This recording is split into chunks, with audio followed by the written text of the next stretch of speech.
बसपा को जब इस देश में मान्यवर साहब काशीराम जी ने स्थापित किया 1984 में 14 अप्रैल को, तो समाज को बड़ी उम्मीद जगी थी। समाज ने सोचा था कि बहुजन समाज को इस देश में अब एक राजनीतिक स्थान मिल जाएगा, क्योंकि उससे पहले ये कोशिश जो है बाबा साहब ने भी की थी।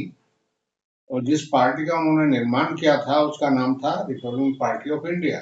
उन्होंने रिपब्लिकन पार्टी ऑफ इंडिया का संविधान भी बनाया, उसके लिए सारे नियम कायदे कानून सब कुछ बना के तैयार किया।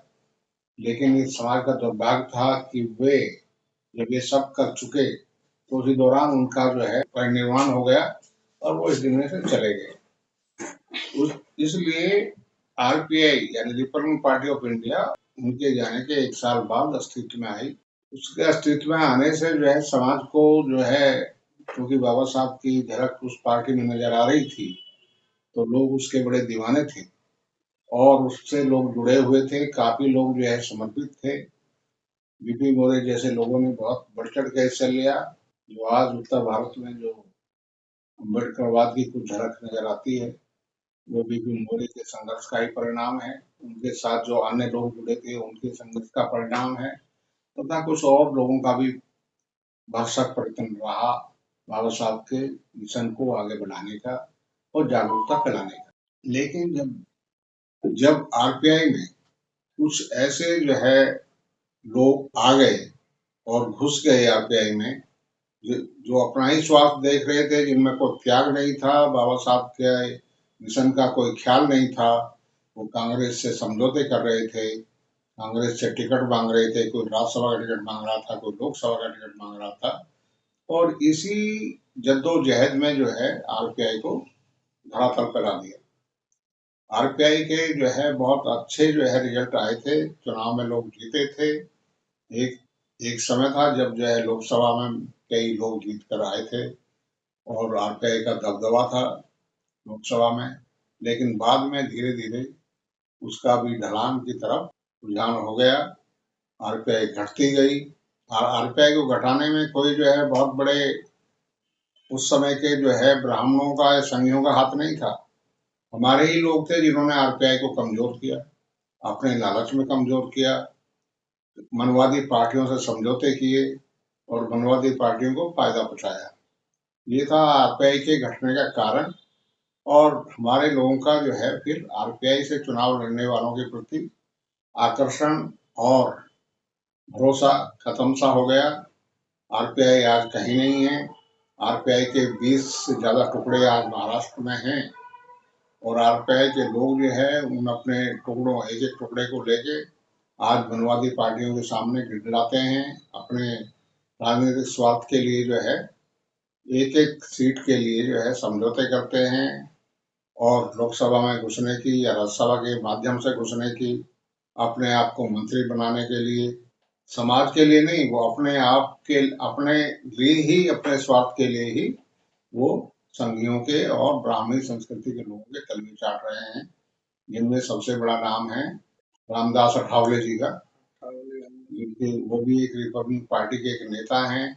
वो अपने लिए मंत्री बनकर जो है खुश हैं और मनवादियों से समझौते करते रहते हैं। रामदास अठावले उस व्यक्ति का नाम है जिसने महाराष्ट्र में जो है एक बड़ा आंदोलन छेड़ा था और दलित पैंथर के नाम से चलाया जा रहा आंदोलन बहुत चरम सीमा पर था। कुछ उनको उपलब्धियां भी हासिल हुई थी। काफी लोग यानी मनुवादी और संघी लोग जो है उनके आंदोलन से घबरा रहे थे। लेकिन धीरे धीरे अंत में क्या हुआ कि वो खुद ही मनवादियों की गोद में जाकर बैठ गए और जो है अपने संघर्ष को खत्म कर दिया। आज दलित पैंथर का नाम भी नहीं दिखाई देता है। किसी जमाने में वो बहुत बड़ी फोर्स थी देश में, खास तौर से महाराष्ट्र में।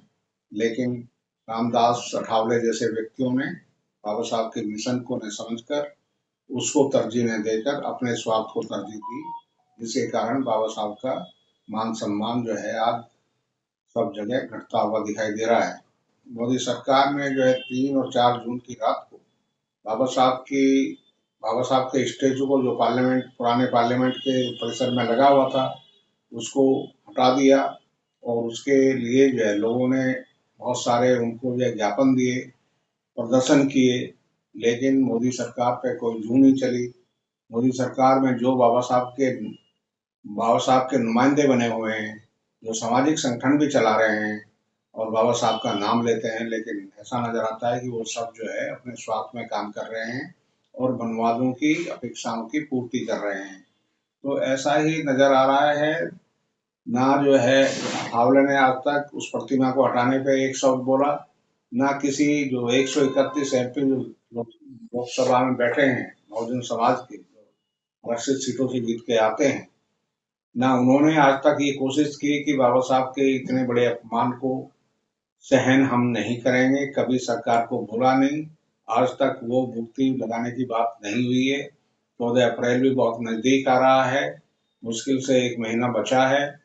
जो हर साल वहाँ लाखों बाबा साहब के अनुयायियों की भीड़ जुटती थी, वो भीड़ कहाँ जाएगी, वो पुष्पांजलि कहाँ करेगी, वो सभी अम्बेडकरवादी लोग जो है अब किस प्रकार से बाबा साहब को नमन करके कृतज्ञता महसूस करेंगे, ये किसी को समझ नहीं आ रहा है। अभी तक किसी को कुछ नहीं पता है। और मोदी संघीय शासन में इसकी कोई सुनवाई नहीं हो रही है।